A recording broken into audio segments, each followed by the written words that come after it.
What's going on, Dodgers Nation? Doug McCain here. You can follow me on Twitter and Instagram at DMac_LA. Be sure to subscribe to the Dodgers Nation YouTube channel if you haven't already. For all latest Dodgers news, rumors, hype videos, podcasts, you're going to find it right here all season long. So be sure to smash that subscribe button, hit that notification bell, and if you want to see even more Dodgers videos, smash that like button. And as always, give me your takes down below in the comments section. What do you grade Trevor Bauer's first regular season start as a Dodger? Do you give it an A, B, C, D, or F? Give me your takes down below in the comments section. And for all the latest Dodgers news, head over to DodgersNation.com.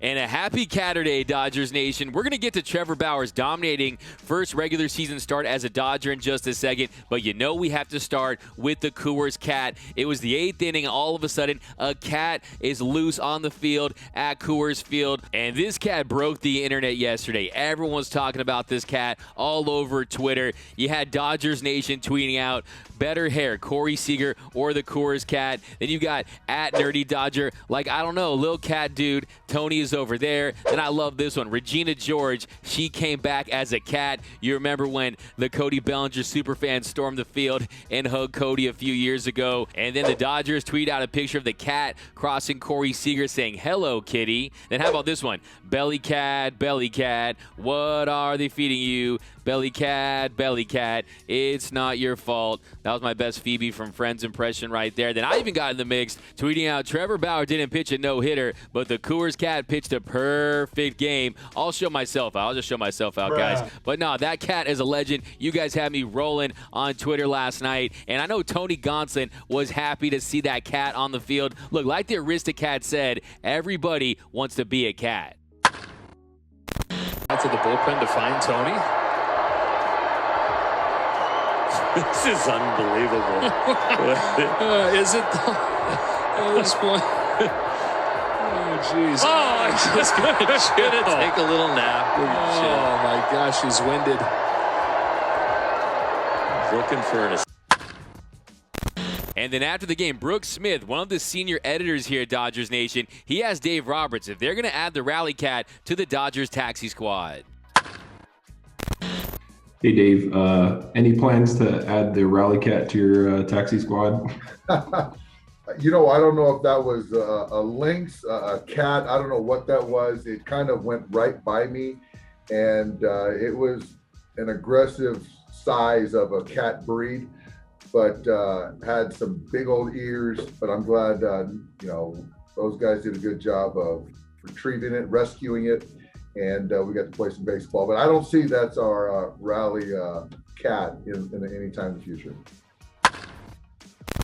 So the cat stole the show last night, but if it wasn't for the cat, we'd be talking all about Trevor Bauer's first regular season start as a Dodger, and he was dominant through 6 innings. He took a no-hitter into the 7th inning, and then in the 7th, he gets 1 out. Then Trevor Story breaks up the no-no. Then Blackman and Nunez hit home runs, and he ends up with an ERA of 5.68 on the night. But for the first 6 innings, Trevor Bauer was shoving last night. 10 strikeouts. He was mowing them down. He had the feel for that slider and that cutter. He was locating that fastball. 12 of his 15 swing and misses came thanks to that slider and cutter, and he was getting it done, especially on this filthy slider to get Trevor Story. Look, one of my favorite 80s movies is Trevor Ending Story. It's exactly what he does to strike out Story. So a very impressive first regular season start for Trevor Bauer, especially considering how the pitchers pitched yesterday with Clayton Kershaw and Jimmy Nelson struggling to find the feel for their breaking stuff. He went out there and dominated with those secondary pitches. And after the game, he was asked what he did to prepare for his first regular season start as a Dodger, and here's what he had to say. Same thing as always. Break down the hitters and what their strengths and weaknesses are. Get on the same page with my catcher, signs, sequences, you know, different things like that. Physical preparation, same thing as always, and go out there and try to embarrass people. And then Bauer talked about the effectiveness of his slider, cutter, and even his curveball last night. Yeah, I got in a rhythm with the cutter there in the middle innings. It's usually my best strike pitch, so not surprised there, but the slider was really good tonight. Cutter was really good. I thought the curveball was actually pretty good too when I needed it. I think I threw 3 of the 5 were really good. One of them, the one that Blackman hit, I wasn't really that upset with. I was just trying to land it first strike and didn't really expect him to swing on that one. But yeah, overall, I thought my stuff was good. Overall, I executed well. I think I had one bad at bat and walked thrown. But other than that, I think everything was pretty good. And then he was asked about what went wrong in the 7th inning, and he took the opportunity to take a shot at the Houston Astros. Yeah, I don't know. I think I executed well. And maybe I fell into some patterns. Maybe they started looking soft. I haven't had time to go back and really break down the video since we're not really allowed to watch video in game anymore. New Astros rules or something like that. But yeah, I'll have to go back and look at it.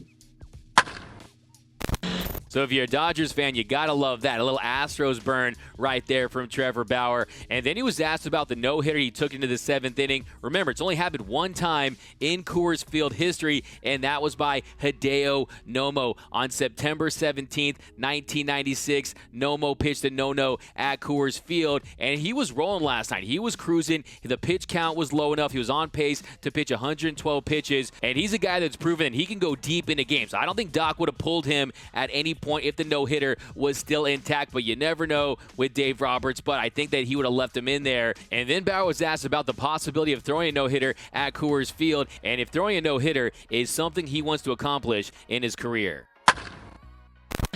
I think that whole not favorable to pitchers thing is overblown. I think a lot of guys come in here and beat themselves mentally before they even take the mound. So as far as a no-hitter goes, I don't really care. If it happens, it happens. It's not really it's not something that's in the pitcher's control. Unless you strike out 27 guys, there's going to be balls put in play, and that's luck. Whether they get hit at people or whether the defense makes a great play. I mean, there's a lot of great defensive plays behind me tonight. Very easily could have given up hits before the 7th. So I look at it as luck, and I try to focus on things that I can control, which is my physical preparation, mental preparation, the stuff coming out of my hand, my decisions on the mound, and where the ball ends up at the plate. Those are really the only 5 things that I can control. So that's where I try to focus.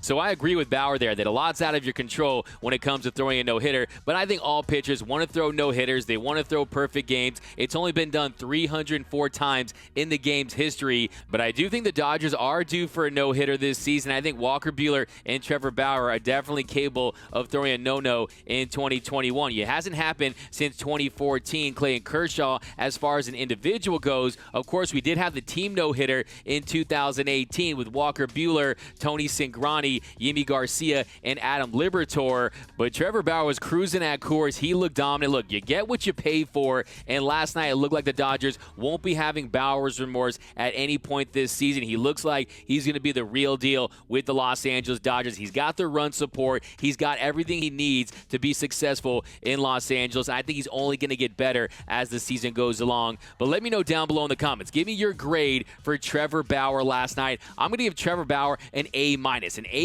for Trevor Bauer. I won't make too much of that 7th inning. He was sequencing so well earlier in the game. The 7th inning, they already had a nice lead. It was his first start of the season, so I'm not going to make too much out of that 7th inning. But give me your grade down below in the comment section. And also, which Dodger pitcher this year will throw a no-hitter? Call your shot right now. Do you predict the Dodgers will throw a no-hitter? And which Dodger pitcher has the best chance to throw one this season? Give me your comments down below in the comment section. My name is Doug McCain. You can find me on Twitter and Instagram at DMAC_LA. That's at DMAC_LA. Be sure to subscribe to the channel, guys. It's a big year for your boys in blue, and you don't want to miss a thing. And we'll be covering it here all season long. News, rumors, hype videos, podcasts. You're going to find it right here on the Dodgers Nation YouTube channel. So be sure to subscribe. Tell all your Dodgers friends and family to subscribe to the channel. Be sure to hit that notification bell. And if you want to see even more Dodgers content, smash that like button. For all latest Dodgers gear, head over to gearup.la. For all latest Dodgers news, head over to DodgersNation.com. And until next time, think blue, bleed blue, and I'm out.